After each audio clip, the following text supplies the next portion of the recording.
Всем привет! Сегодня я расскажу и покажу, как сплести вот такую вот ажурную корзиночку. Она прям получилась такая воздушная, красивая шкатулочка, достаточно вместительная. Чтобы видео не получилось очень долгим, я разделила на две части. То есть в этой части видео я расскажу, как сплести корзинку, саму шкатулку вот с таким вот фанерным дном, как вот оплести фанерное дно и как поднимать стеночки, вообще создать вот такой вот ажурчик.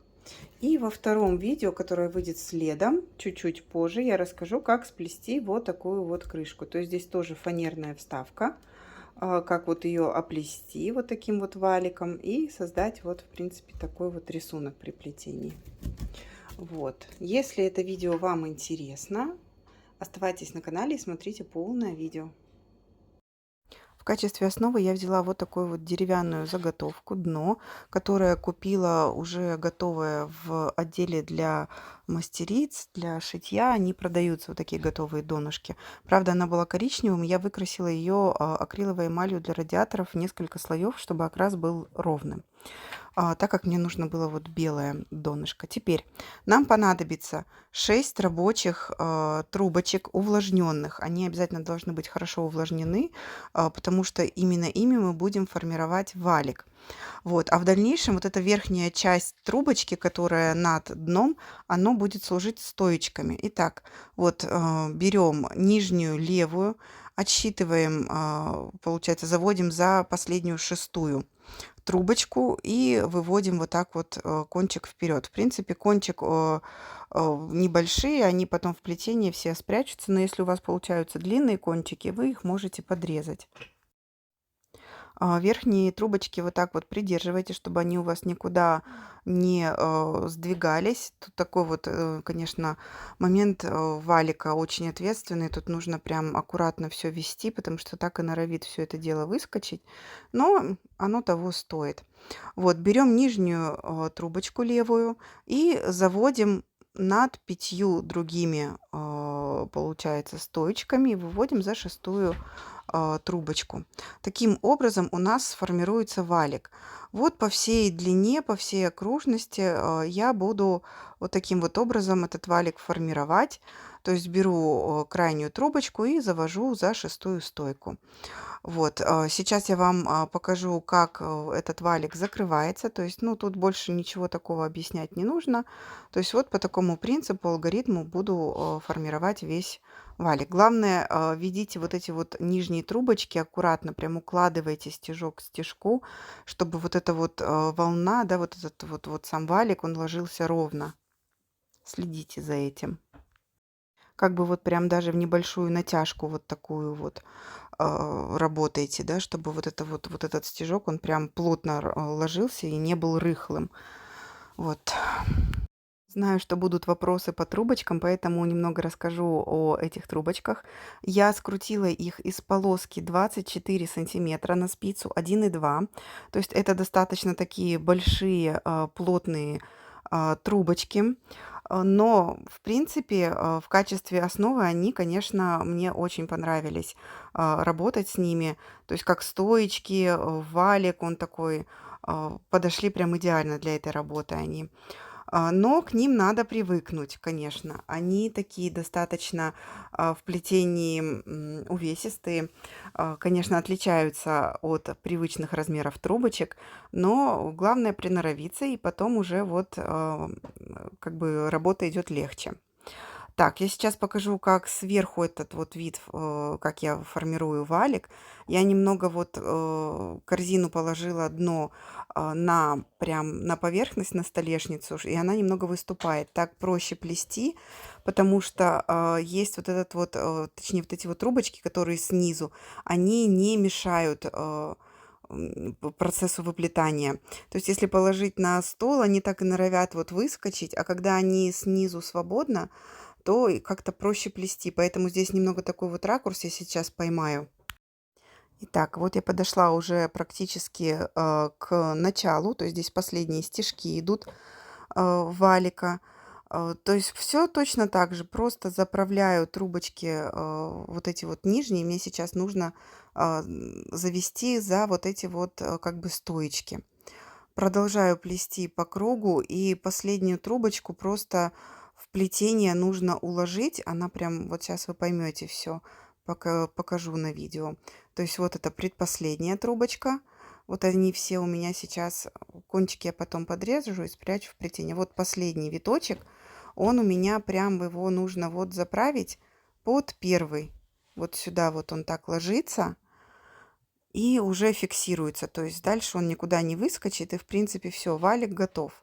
Там вы его уже все торчащие вот эти вот кончики подрезаете, укладываете, прячете в плетение. Само натяжение валика вы можете контролировать, то есть здесь еще можно вот где-то какие-то просветы подтянуть, выпрямить, ну то есть уложить сам этот валик, еще распрямить, как вам нравится. Итак, сейчас я буду формировать рисуночек уже, выплетать ажурчик. Для этого мне понадобится 3 рабочие трубочки. Так как расстояние между стойками такое достаточно небольшое, то есть там буквально 1,5-2 сантиметра, косичка вот из 3, веревочка из 3 прям очень эффектно смотрится. Она такая достаточно плотная получается и красивая. Мне прям нравится, как это выглядит. Вот вы можете заметить, вот так выглядят трубочки у меня из полоски скрученной 10,5 на спицу 1,2. Вот, то есть, ну, размеры трубочек вам здесь прям наглядно видны. Но в качестве вот рабочих трубочек мне нравится именно вот такая ширина полоски. Я вот сейчас в основном только такой и работаю. Вот принцип прямой веревочки. Мы берем крайнюю левую, заводим над 2 другими рабочими трубочками и убираем за 3-ю стойку. Это и есть основная схема и принцип выплетания веревочки из 3, прямой веревочки из 3. Беру крайнюю правую над 2 рабочими трубочками за 3-ю стойку. Когда я за 3-ю стойку вывожу рабочую трубочку, я ее немного делаю вот такую вот бороздку. Таким образом трубочка более плотно укладывается за стойку. Здесь во время плетения контролируйте стойки, то есть вы их возвращаете на место, потому что после валика они так и норовят завалиться или назад, или вперед, или вправо, или влево. Ну, в общем, здесь вы контролируете стойки. Так, сейчас я закрою веревочку из 3. Беру крайнюю правую, отсчитываю 3 стойки и за 3-ю стоечку завожу рабочую трубочку. Опять беру следующую правую трубочку, отсчитываю 3 стойки и за 3-ю стойку убираю. И последнюю точно так же 3 стойки и за 3-ю укладываю. Все, ряд состыковался. Таким образом мы закрыли прямую веревочку из 3 и вывели рабочие трубочки на новый ряд. Все, рисунок полностью сформировался и можно продолжать плетение. Все, вот такая плотная веревочка получается, очень красивая, благодаря тому, что расстояние между стойками небольшое. Теперь я буду плести обратную веревочку из 3. Если до этого я заводила крайнюю левую рабочую трубочку над 2 рабочими трубочками, то теперь я беру крайнюю левую и увожу ее под 2 рабочие трубочки и за 3-ю стойку вывожу наперед. Вот таким образом плетется обратная веревочка.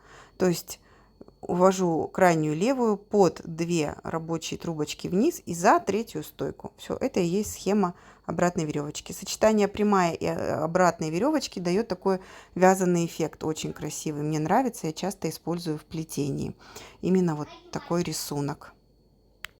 Так, сейчас я покажу, как закрыть обратную веревочку. Беру, как бы продолжаю плести крайнюю левую, завожу под 2 рабочие трубочки и прячу за 3-ю стойку, но оставляю рабочую трубочку сзади, то есть не вывожу ее вперед. Следующую я вывожу под первый виток и прячу за стойку, оставляю также. Теперь беру следующую и уже укладываю под 2 витка и вывожу назад. Все, таким образом у меня рисунок веревочки из 3 обратной состыковался. И все рабочие трубочки вывожу обратно наперед. То есть все, и дальше уже продолжаю ими работать. Вот все, ряд состыковался, закрылся, полностью совпал. Так, в дальнейшем мне не нужно будет такое расстояние между стойками, то есть расстояние мне нужно увеличить. Через одну стойку я вот так вот убираю стоечки и вывожу рабочие трубочки вот наперед. Опять вот убираю через одну стойки.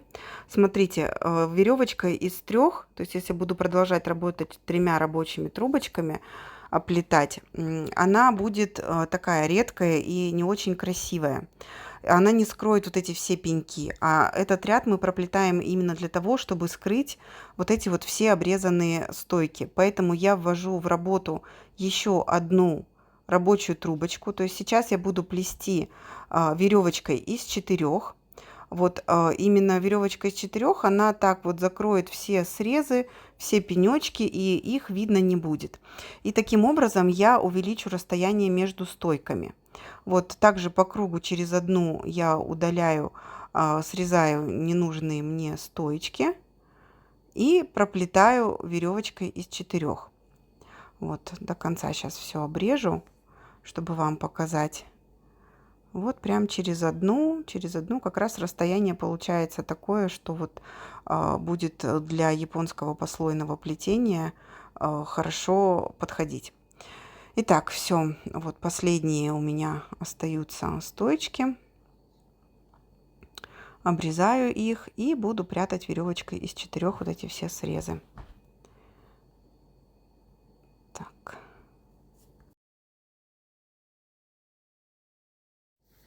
Итак, продолжаю оплетать веревочкой из 4 прямой, поэтому беру крайнюю левую трубочку, завожу над тремя рабочими другими трубочками и за 4 стойку вывожу наперед. Это и есть основной принцип прямой веревочки из 4. Точно такой же, как из 3, просто на одну больше. Вот. Таким образом, у меня именно эта веревочка скроет все пенечки, и стыкуется она точно так же, как и прямая веревочка из 3. То есть такой же принцип будет. Все наращивания выполняйте за стойками, чтобы их видно не было с лицевой части и внешний вид не пострадал. Итак, вот с этого у нас с этой стойки пошел первый виток, значит от него отсчитываем 4 стойки и вывожу трубочку наперед. Опять крайнюю правую, отсчитываю 4 стойки и вывожу трубочку наперед. Следующую точно так же. Таким образом у нас закрывается ряд веревочки из 4 и полностью стыкуется, совпадает рисунок. Все, ряд мы закрыли. Теперь все аккуратно подравниваем, уплотняем этот валик, потому что он такой достаточно, ну, по сравнению, конечно, вот с нижним рядом, более такой свободный, поэтому его можно прям вот уложить, утрамбовать, чтобы он хорошо, красиво прилегал к нижнему ряду. Вот здесь, где все просветы, все подравниваем, смотрим, чтобы все пенечки были закрыты, все стоечки стояли ровно. То есть все выравниваем, подправляем, чтобы все было аккуратно и красиво. Так вот прям плотно-плотно усаживайте. Не бойтесь плетение подправлять, пока оно еще все влажное, и где-то какие-то недочеты исправлять. Так, дальше мне не нужны будут вот эти рабочие трубочки, поэтому я их буду прятать в плетение. Вот так вот приблизительно на сантиметр откусываю, что вот этот сантиметрик торчал за стойкой. Остальную трубочку откусываю и буду прятать в плетение. Я вам приблизительно покажу, как, куда будет идти трубочка, потому что мне сейчас в таком положении не очень удобно их укладывать. Но вот сюда она пойдет. Каждую трубочку вот так к стойке буду укладывать. Если слишком длинная, то подрежьте и спрячьте. Вот.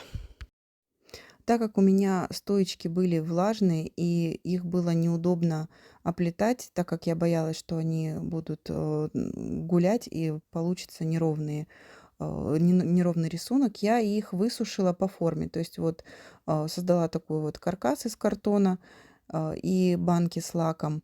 И прям на этой форме высушила стойки сами. Так, вот здесь вот немножко подправляю. Сейчас я буду плести сам основной рисунок японского послойного плетения. Для японского послойного плетения нам понадобится 2 рабочие трубочки увлажненные, нарастить друг в друга, и место стыка должно уходить за стойку. Вот таким образом по всей окружности на каждую стойку мы цепляем 2, ну точнее одну пару трубочек, да, рабочих нарощенных. Вот такой рисунок у нас получается. Теперь берем вот эту вот пару и заводим за соседнюю правую стойку.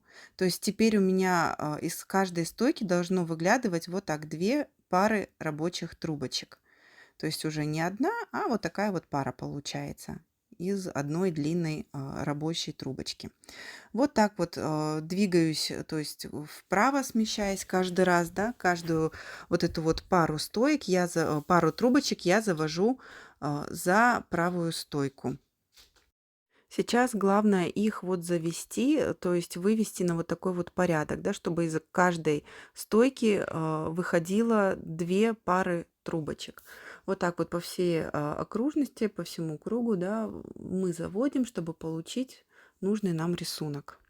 Здесь главное не сбиться и контролировать, чтобы за стойкой была пара трубочек. Все. Натяжение трубочек уже будем контролировать в ходе плетения. Сейчас главное вот вывести на эту схему, чтобы вот был правильный рисунок у трубочек.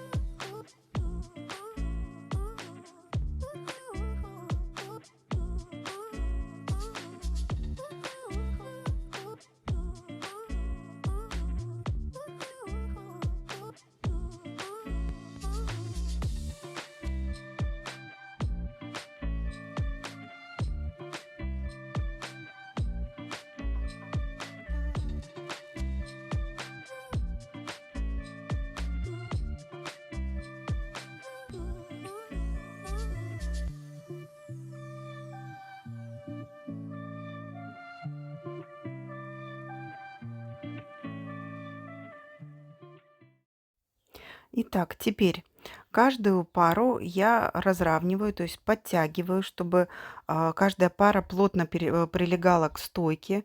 То есть вот так прям каждую стоечку, каждую пару я хорошо затягиваю и немного опускаю, да, то есть вот вниз так придавливаю, чтобы плетение плотно прилегало к нижнему ряду. Вот так все проверяю и подтягиваю.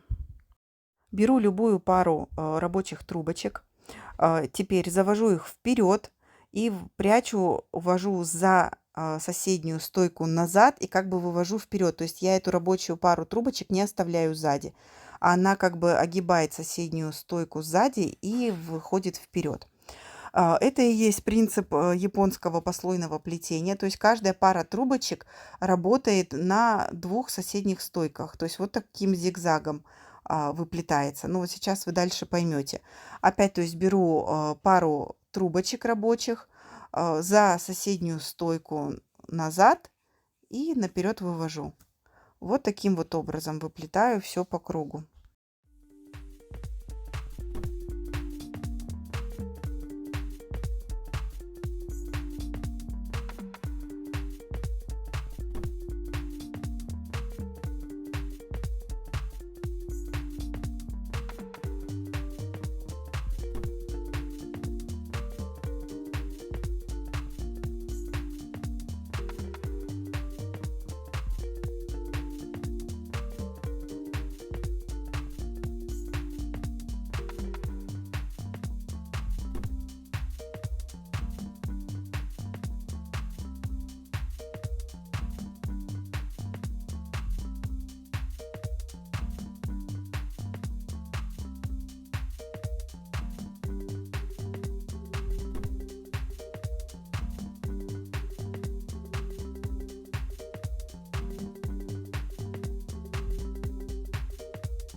Теперь меняю направление плетения, то есть беру пары стоек и с левой стороны завожу за правую соседнюю стойку и вывожу трубочки наверх, да, то есть вот так вот огибаю и наверх за правую стойку, то есть вот таким вот зигзагом идет. Ну вот я, как я и говорила, принцип оплетания японской послойного плетения, да, техника плетения, это вот работать на 2 соседних стойках, то есть с одной стороны, с другой стороны. Вот этот метод очень экономный, то есть расход трубочек здесь минимальный. и прям меня приятно удивил. Я думала, у меня расход трубочек будет намного больше, но нет. Вот, в принципе, это вот весь основная схема японского послойного плетения. То есть вот таким зигзагом.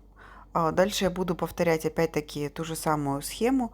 То есть теперь я беру правую пару трубочек, завожу за левую соседнюю стойку, как бы вот возвращая, да, на место трубочки. И вот таким вот зигзагом вы выплетаете нужное вам расстояние, нужную вам высоту, да, поднимаете. Если нужно нарастить трубочки, наращивайте не на развороте, а вот на месте том, где вы заводите трубочки, да, застойки. На это обратите внимание. Но мне наращивать не пришлось, то есть этой длины трубочек мне вполне хватило. Я не наращивала, я вот выплела всю длину рабочих трубочек и завершила как бы вот японское послойное плетение. Вот. Здесь вот обратите внимание, не перетягивайте стойки, вот так и норовят уйти в бок куда-то, поэтому возвращайте на место и контролируйте этот процесс.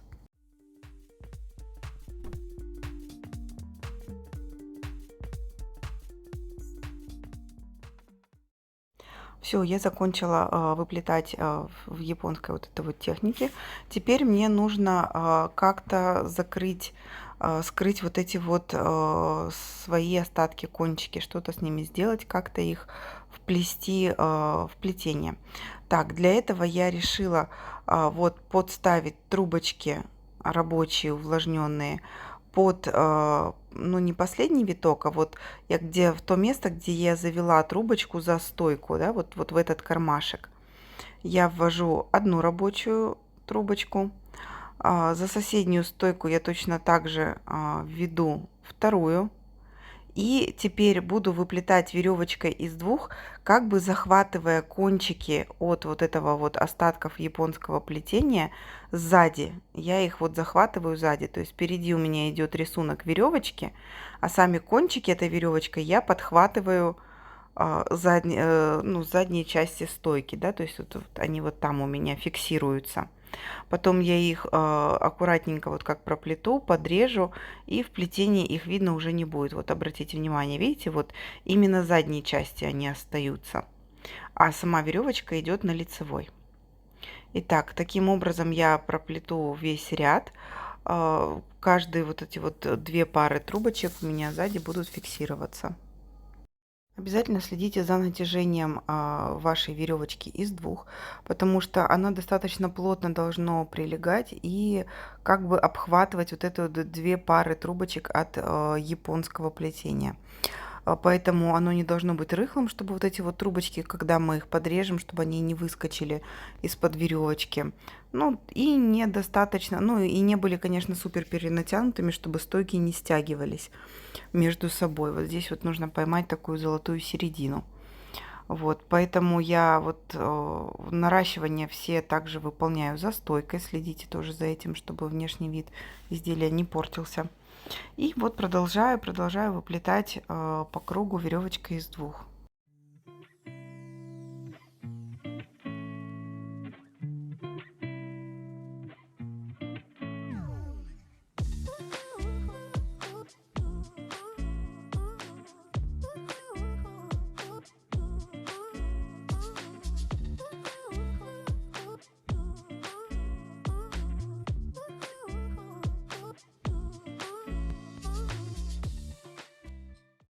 Я подошла к своему первому витку, с которого начинала. Теперь мне нужно состыковать, или точнее сказать, спрятать вот эти вот кончики, которые торчат от ввода рабочих трубочек. Вот здесь вот видно, вот они, пошла вот эта веревочка из двух, и вот эти вот хвостики. Так, что я делаю? Я их, во-первых, по рисунку направляю, да, то есть одну за стойку, одну вперед. Вот этот вот кончик я подрезаю, так как он будет мешаться. И я веревочкой проплетая фиксирую вот этот вот кончик. То есть я его и фиксирую, и прячу именно в плетение. Вот сейчас обратите внимание, вот так вот у меня, чтобы это крест-накрест не было. То есть как по рисунку должно идти, я этот хвостик, вот его как бы подхватываю. И вот иду дальше уже вот на второй ряд у меня, видите, вот так дальше бы веревочка пошла. Вот. Но здесь я решила, что я буду сразу подрезать вот эти вот остатки от японского плетения, кончики, и буду сразу их подрезать и как бы скрывать плетением. Итак, я вот их подрезаю так, чтобы как раз-таки веревочка из двух, то есть они немножечко торчат, но вот веревочка из двух их фиксирует, то есть фиксирует и прячет, маскирует.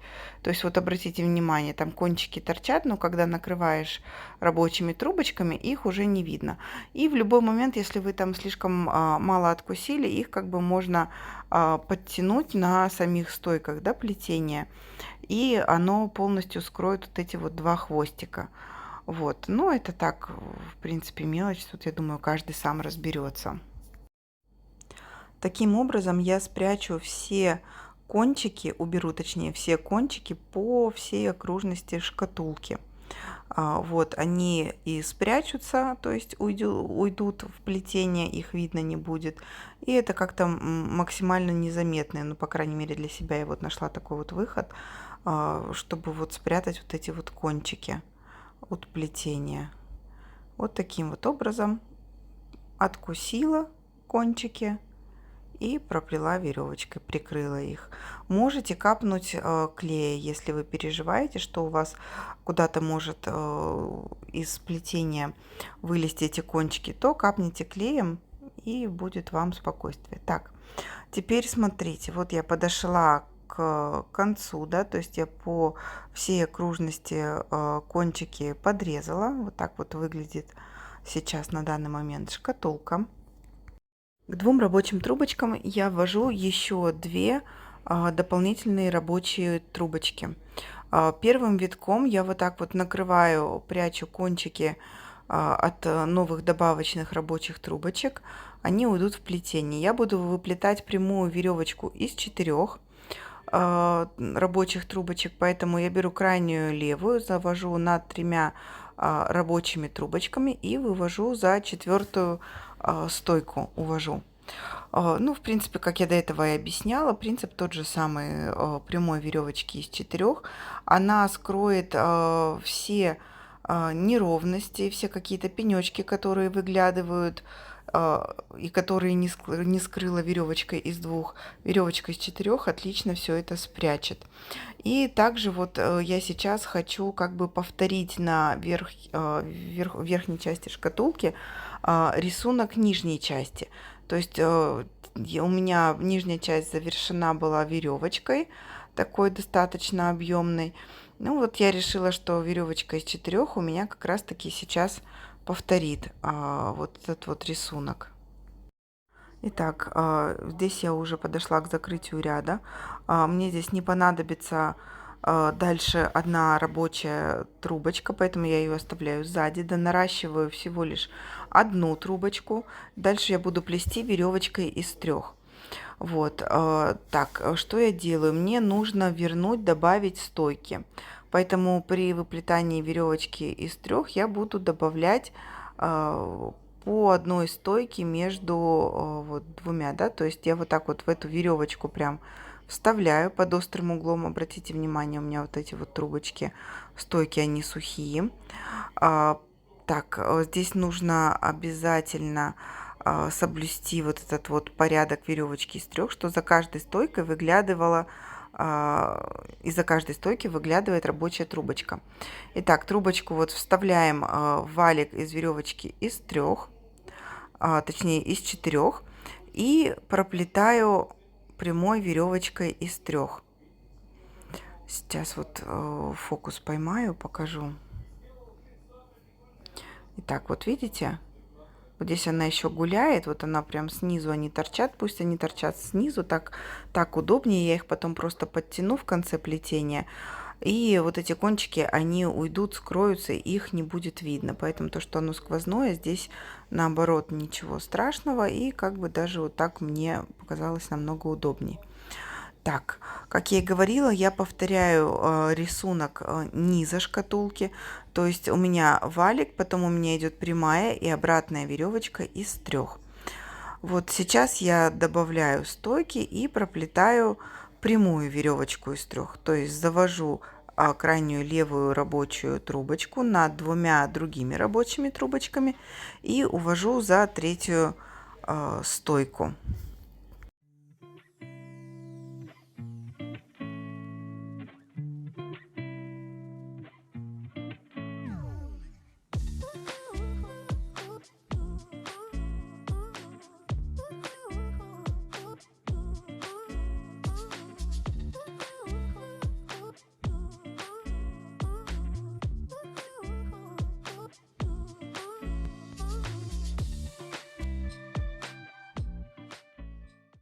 Все, подошли к закрытию ряда, отсчитываем 3 стойки, за третью стойку убираем каждую правую рабочую трубочку. Таким образом состыковали ряд.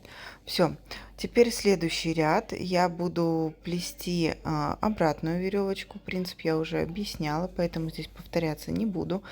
Благодаря вот сочетанию прямой и обратной такой вот достаточно плотной веревочки мы фиксируем все наши добавочные стойки. То есть с каждым кругом они все более плотно садятся в корзинку, в плетенку и уже никуда не вылезут. То есть я потом аккуратненько подтяну стоечки, и уже можно не переживать, что они куда-то денутся. Тем более я потом прогрунтую обязательно шкатулку, и уже после грунтовки все изделие примет целостное состояние.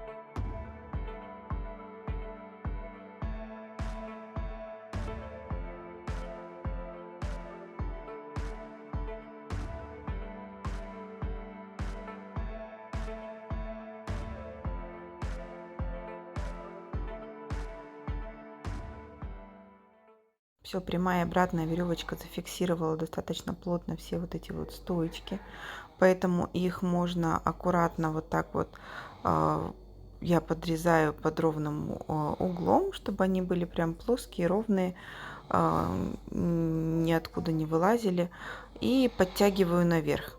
То есть вот этот вот кончик сам мягкий, который, ну, в принципе, некрасивый и ненужный, я его подрезаю и вот таким образом возвращаю обратно в плетение свои стоечки.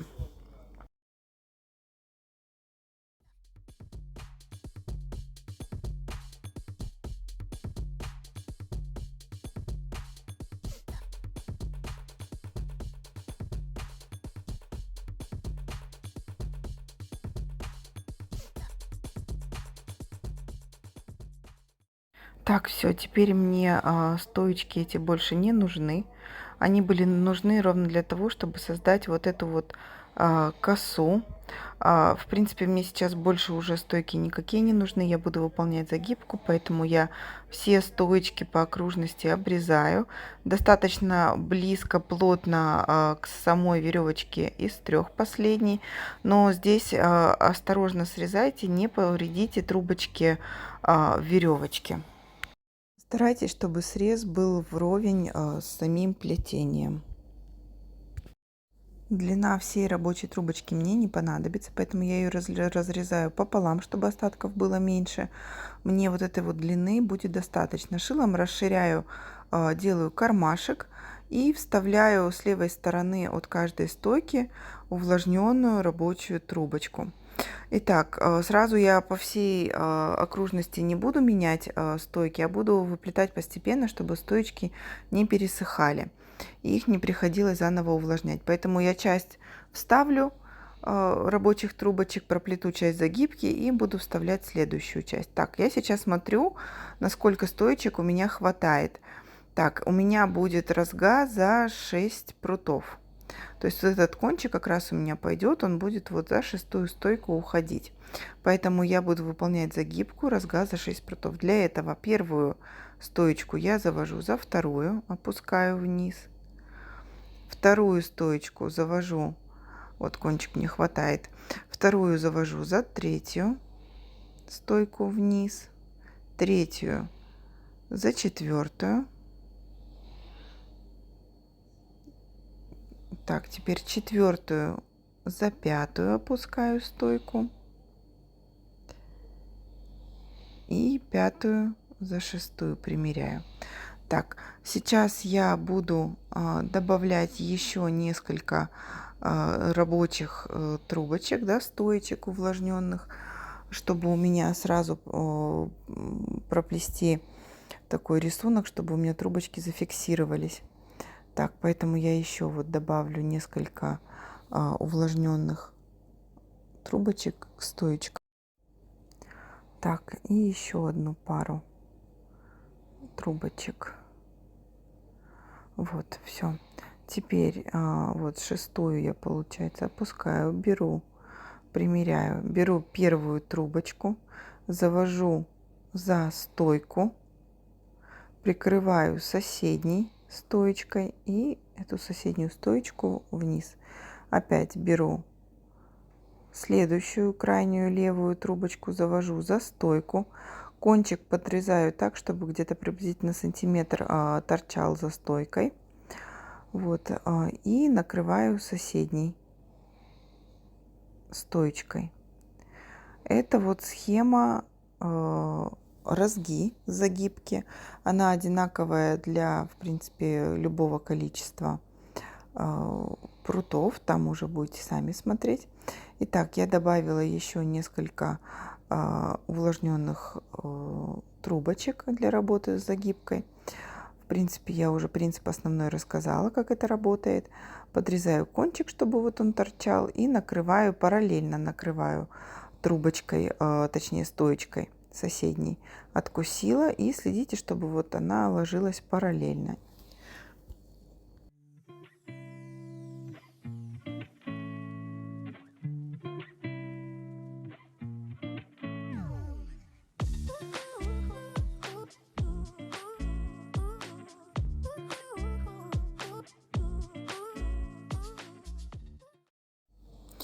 Итак, сейчас я покажу, как вам закрыть загибку разга. Остается вот две последних стоечки. Здесь я все по такой же схеме, как и до этого объясняла. Так, теперь вот последнее. Беру крайнюю левую, завожу вот в первый кармашек и накрываю стойкой параллельно. Вот в эту самую петельку так вот откусила и прикрываю вот в эту самую первый стежок, накрываю стойкой. Все, теперь мне нужно все оставшиеся 4 спрятать по рисунку. Так, вот здесь вот трубочка должна будет идти сюда. Помогите себе шилом или вот прям просуньте вот сюда.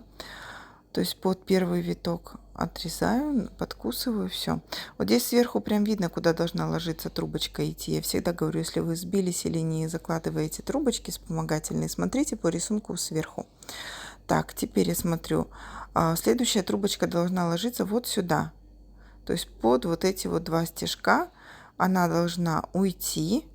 И рядом следите за тем, что обязательно рядом как бы должна трубочка параллельно накрывать, да, придерживать. Итак, все, она спряталась. Вот здесь я еще чуть-чуть откушу, то недостаточно короткий, сильно длинный торчит, он нам не нужен будет. И смотрю, куда идти дальше. Дальше у меня трубочка идет под вот эти вот витки. То есть вот сюда уже под 2 витка она у меня должна пойти.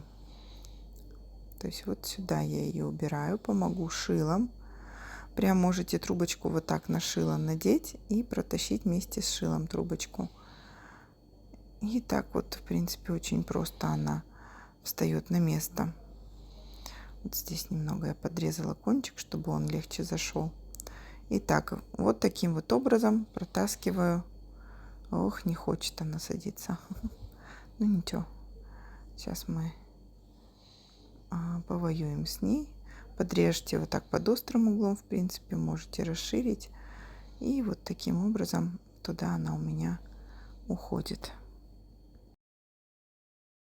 Я взяла ножнички и прям ножничками расширила хорошо отверстие, чтобы туда легко прошло. Так, все, теперь трубочка туда зашла. Ура, ура! Легла куда нужно, встала на место. Так, кончик я подрезала. И теперь смотрю, куда укладывать последнюю. Последняя у меня вот идет трубочка под все витки. То есть вот в таком направлении она должна у меня встать. То есть вот сюда. Под все витки. Так как это последняя, шестая, я ее прям должна буду вывести. Итак, чтобы уложить последний виток, я его немножечко подрежу, чтобы кончик был более жестким и легче заходил под вот эти вот все витки последние. Его нужно уложить, поэтому я делаю такой карман небольшой, хорошо вот расширяю, чтобы трубочка легко туда входила. Помогаю себе шилом, вот так вот туда проталкивать. И, в принципе, кусачками я сейчас вот тут вытяну. На этом загибка розга закончена, она полностью состыковалась, завершила я ее. Вот здесь кончик подрезаю, все аккуратненько разравниваю, подравниваю, что-то возвращаю на место, если где-то это все покосилось. И, в принципе, шкатулка готова. Вот такая вот ажурная шкатулочка у меня получилась. Все обязательно разровняйте, какие-то неровности все или кончики обрежьте, спрячьте. Можете их подклеить. Вот здесь вот эти вот кончики мне не нравятся, я их вот сюда вот прям между витками уберу. Надеюсь, видео вам понравилось. Подписывайтесь, ставьте лайки, комментируйте, я вам обязательно отвечу. Всем пока!